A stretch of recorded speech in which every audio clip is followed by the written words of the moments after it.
What's up, guys? Dave Lipson here, and today we're going to talk about my favorite macronutrient, maybe all of our favorite macronutrients. Protein! That's right. Where's my protein, mom? And we're going to discuss what protein is, what functions it serves, how much you need, and where to get it. I think it's a really important subject that a lot of people sometimes miss the mark on. So I want to give you a context as to just the value of protein and why we need to really consume enough to be our best. First off, protein is the building blocks of muscles. Muscles break down to branched chain amino acids, and having enough protein is so vital for muscle protein synthesis. That's the process by which we take further food or fuel and turn matter into muscle mass. It helps us repair the tissue, to regrow the tissue, and to make sure that we have what's referred to as a positive nitrogen balance, meaning that you're consuming more than enough protein to be able to support your gains to help heal and remodel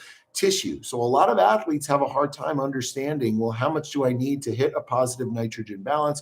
And what should that look like? Well, first off, there are some very simple starting points that you can begin with if you're someone who trains hard and is trying to pack on some muscle, to just begin the journey of tracking your protein and looking at, are you getting enough? The first one is using something as simple as eating anywhere from zero point 0.7 to 1.25 grams of protein per pound of body weight. This is a really safe range that it's going to be good for most athletes, although I typically tell athletes, hey, try to eat your body weight in grams of protein per day, because it's kind of hard to do that for most people. And a lot of folks may end up missing the mark. And when it comes to what type of protein you're eating, you're always going to be best served by picking good animal sources, things that have a wonderful panel and a full panel of branched chain amino acids, and then maybe supplementing with other stuff to fill in the gaps. So not every meal has to be a big plate of meat, but you can use things like meal replacement shakes and protein powders, egg whites, and things of that nature to kind of fill in the gaps. So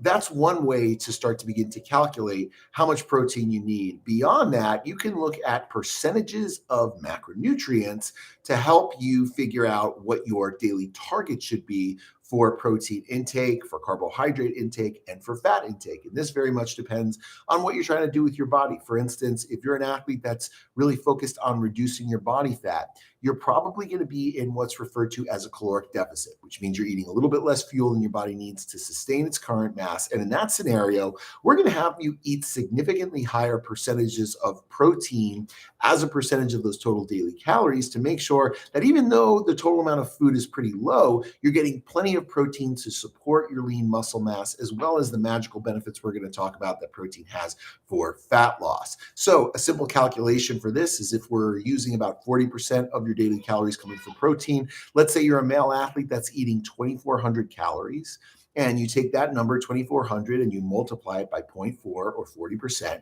that'll give you 960 of your daily calories coming from protein. Now you're going to take that 960 calories and you're going to divide that number by 4 calories for every gram of protein to translate the calories into your daily protein target in grams. So that would equate to 240 grams of protein per day as your total daily target. Now you can take that number and you can divide it by the number of meals that you're going to eat today. So you just take 240, maybe you divide it by 5 meals or 4 meals to get a good target of what each meal should contain, so that you can hit those totals and be on the mark by the end of the day. Now, to the contrast of that, if you are a muscle gain, mass gain, want to put on weight type of person, it's very likely you're going to be in a caloric surplus, which means you're eating more food or fuel than your body needs to sustain its current weight. Now, in that scenario, because of the total amount and higher total of calories, you don't need as high a percentage of protein,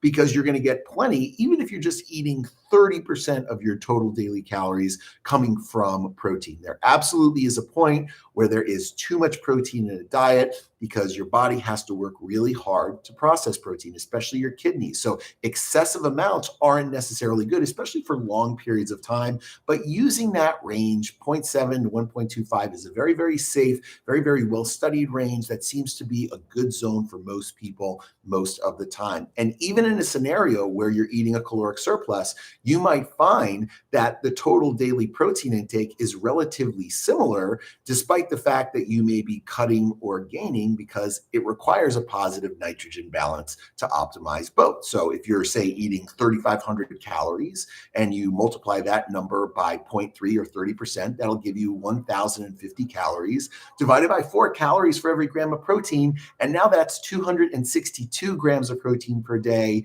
when you're gaining, as opposed to 240 grams of protein when you were cutting. But they are very similar in terms of the total amount. So not much discrepancy there. Now, if we look at this beyond just muscle gain, I think we all understand, yeah, we got to eat lots of protein to be able to gain muscle and have that positive nitrogen balance and facilitate muscle protein synthesis.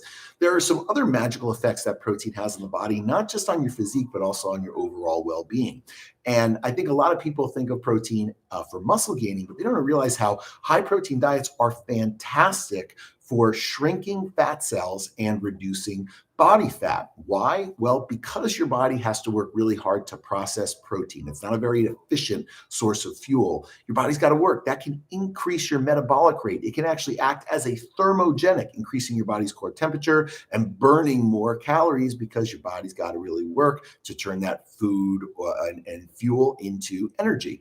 Another reason that it's important is because by having high amounts of protein intake, typically you're going to be pushing out poor choices that contain either blood sugar spiking elements or are extremely calorically dense. What I'm talking about is high amounts of carbohydrates and high amounts of fat. So protein doesn't have a significant impact on your blood glucose. When your blood glucose spikes up really high, your body's regulatory process tries to bring it back down by secreting insulin from your pancreas. Insulin is a storage hormone. It serves to take excess blood sugar and store it in the form of glycogen in your liver, in your muscles, but also in your adipose tissue.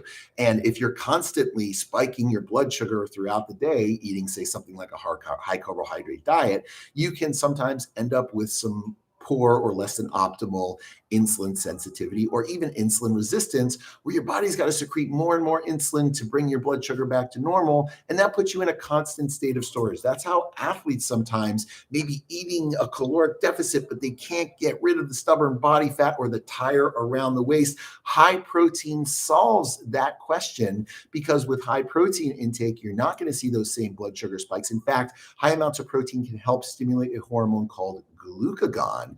Glucagon is released from the pancreas and serves to take glycogen or stored energy and convert it back to glucose to raise blood sugar when it gets a little bit too low. So from both ends, high protein intake can help you get leaner and put on more muscle. And then finally, there is an element of just overall wellness and energy. When you get to a high protein diet, when you're pushing off the poor choices, when you're no longer constantly spiking your blood sugar, you have better regulation of your blood sugar throughout the day. And this increased insulin sensitivity typically correlates with increased amounts of energy, better mood, better drive, and overall better vitality. So what's the moral of the story? Make sure you're getting enough protein. And the only way to know is to track. So go ahead and pick up a tracking app, calculate your numbers of what you want to hit. Look at that stuff throughout the day. You can even use your Thunderbro daily lifestyle journal like I do, which is filled up with years of protein intake in here as I track my daily macronutrients to make sure I'm hitting my totals every day, getting into a positive nitrogen balance and making sure that you guys can thrive, not just survive through life, dominating in the gym, in the bedroom, in sport, in life, and making sure that you can always work hard, have fun, and bring thunder. Thanks for the talk, guys. I'm going to throw some scales in below and some charts for you to look at regarding your protein intake. Let me know in the comments what you think, and we will see you on the boards.